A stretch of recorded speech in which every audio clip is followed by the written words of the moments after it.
Hepinize merhabalar arkadaşlar. Şimdi tanıtıyoruz. Bu güvenlik Mahmut. Bu Reskal. Bu Kaptan Amerika. Bu neydi bunun ismi? Zombi Kaptan Amerika. Şimdi uçağı getirilsin bunun yakınına. Bu güvenlik değil miydi? Şöyle. Ey Allah. Bismillah. Oğlum bu uçakta ne taşınıyor ya? Hadi binin, getirdim ben bunu. Çıktı ama. Oy. Allah. Hadi binin ya. Tamam, biniyoruz. Ne oldu lan sana, öldün mü? Ölmedim. Evet arkadaşlar, açıyoruz.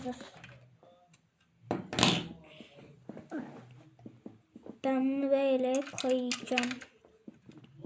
Koyul. Yok, bu böyle olmaz.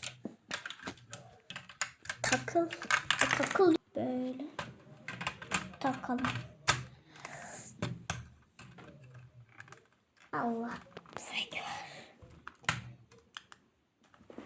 Uçak uçuyor.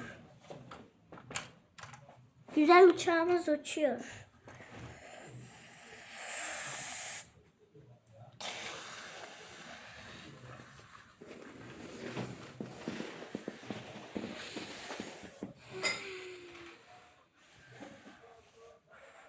Amerika'ya geldik.